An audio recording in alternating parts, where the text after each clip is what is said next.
This podcast is brought to you by Emote Projects Limited. The podcast is for educational purposes only. Seek professional advice to get specific help for your project. Enjoy this week's show. With the excitement of building a new home, usually the first step is to look for other experiences by going onto Instagram accounts of people who are building their homes. They're sharing their experiences. Maybe you'll be looking at home shows like Grand Designs or Extreme Homes, and you'll be looking for ideas for your home.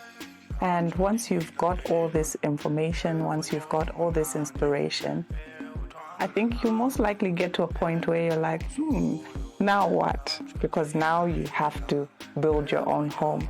And in today's podcast, I'll just be talking about the first steps you need to take when you are building your home so that you don't get overwhelmed with the process and you do actually get a home that you enjoy. Welcome to an architect and a DJ build a home podcast. Today I'm solo. My name is Mphangela. I'm the architect, and I'll be sharing with you some of the first steps that you need to take when deciding on building your own home. So firstly, setting your goals and understanding your why. This is a point that we talk about quite frequently on the show because we really think that it's important. I'll highlight it now, but we'll share some links in the show notes for more episodes where we've explained it in detail. Knowing why you want to build is a great way for you to ground yourself in the process. It's a really difficult process. It's a long process, and the nature of it is that there's so many moving parts and it can get overwhelming. There's so much information, so many decisions that you have to make. And having clear goals and understanding why you're actually building will just help you have a reminder of what it is that you're doing in the journey when it gets a bit difficult for you or when things are not happening as fast as you want them to. It just helps to ground you and helps to just give a guide, kind of like your North Star. I've heard that before. Yeah, the North Star for you that keeps you on the journey and keeps you motivated to actually finish. So that's really important, understanding your why and being clear on your goals. Secondly, just knowing what this home is going to do for you. How is it that a home is going to support your way of living? And in figuring this out, you really want to spend a bit of time understanding how it is that you live. And in the place that you're living right now, how is it not supporting you so well? What are the things that you're really happy about? And as you're gathering ideas, as you're gathering ideas, you think about homes that you've been in that have inspired you and that draw your attention and things that you like. And you use this process to really just get to know what this home should be. And you're doing this from a functional sense, so not necessarily picking ideas because they look good, but just thinking through, okay, when we sit in the sitting room, what do we do? Or maybe you'd like to have more outdoor living space. What would that look like? What does it look like with different types of people in your home? What type of people are you?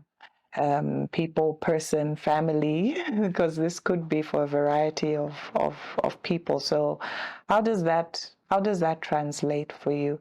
So it does take a bit of thinking through. It does take a bit of planning, and if you're a couple, bouncing ideas off each other of what is it that you think that you need in order to create a home that will be perfect for you. And again, I just like to stress the point that it's not really about aesthetics. It's not really about what somebody else has done. The danger with focusing on what other people have done and copying that is that most people are doing it from their context. They're looking at their lifestyle and what it is that they need in order to create a home for themselves. And many times when ideas are shared, the entire picture is not necessarily shared. So you don't really know what it is that made them make that decision, or what's behind the different steps they've decided to take. So I would advise that you lay down a little on researching from so many different sources and just trust the fact that you are unique. You've got ideas of what your home should be like, and you're using this thinking step, this planning step, this writing and journaling about how you want to live as a way of figuring that out. So once you're done figuring out what your goals are, what your why is, and what the functional aspects of your home need to be, and once you've written that down and you're very clear on what you want, you'll now consider the technical aspects. And again, with the technical aspects, I think a lot of people have that expectation that you're going to know everything. You're going to research and you're going to find out, and it's just not possible. Um, Fields such as design, architecture, building, quantity surveyors who deal with costs, these take many, many years to be able to get to a level where they're able to offer you a professional service. And if you think about where you are in your life and in your career, it's taken you a long time to get there. So it's an unrealistic expectation that you would know everything that you need to know about this technical process. So what is really key for you at this stage is just understanding what the different processes are, where you will need the different people, and how is it that they can help you.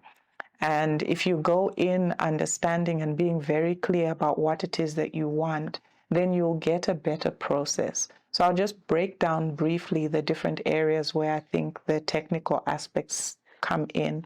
And the first one is design. So design is really a way of translating your ideas in your mind, your ideas that you've written down of what you need, into a plan, into a design. And that's the solution that an architect would come up for you. Now, the misconception is that the architect is going to do everything for you. They're going to figure everything out. But the reality is the quality of the design is really dependent on the quality of the information that you give the architect. How well the design responds to your life and your needs is really dependent on how it is that you've communicated what you need this home to do for you.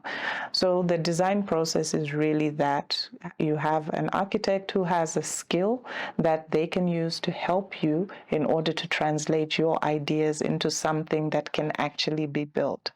I received many, many sketches where homeowners say, yeah, I want to build this, and I've figured everything out, and really it's definitely not something that you can build. So trust me on this, you will definitely need some help. So from the design, once that is done, you'll be looking at planning submission. And planning submission is a step that you need to go through.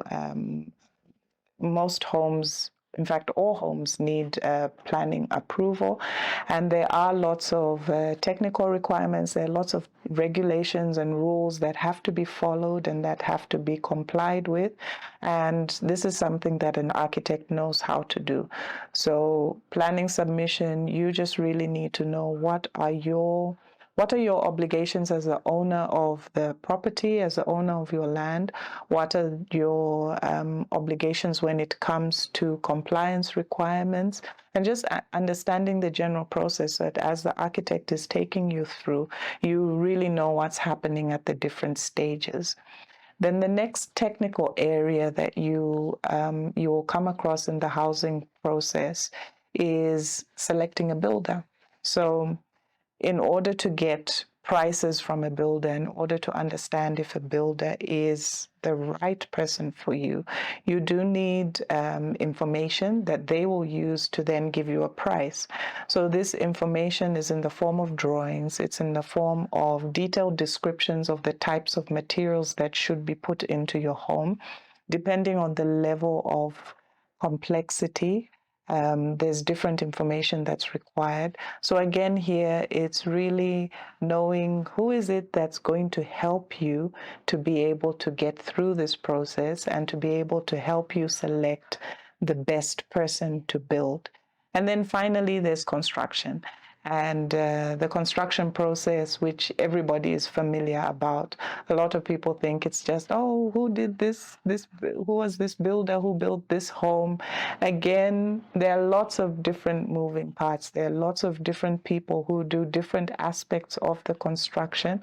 And having someone on your team who understands the entire process and knows how to put all these moving parts together and make sure that it happens within the different requirements that you've given. That would be your budget, that would be the design quality, that would be the actual construction quality.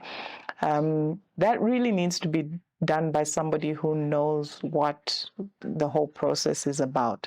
So you want to make sure that as you're hiring the different people, this is what you are focusing on. And these are generally the areas that you need to know. So that's your goals, understanding your why, having a clear idea of the functional requirements of your home. And during this process, you can look for inspiration that helps explain the type of style that you like. That's no problem. And then you come to the more technical side, which is your design, your planning submission, your finding a builder, and the construction phases. So really, those are the main areas that you need to be concerned with as you're starting the process.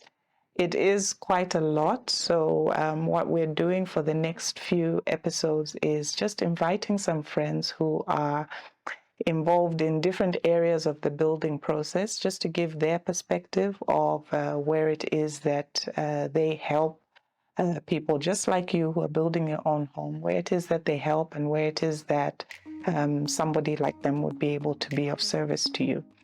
I hope that this was helpful for you. The DJ will be back soon, and we'll see you in the next episode. An Architect and a DJ Build a Home podcast has been brought to you by Emote Projects Limited. The show is hosted by Kalenga, he's the DJ, and me, Mphangela, I'm the architect. Media by Monkey Business Agency. Music by Bless the Creative.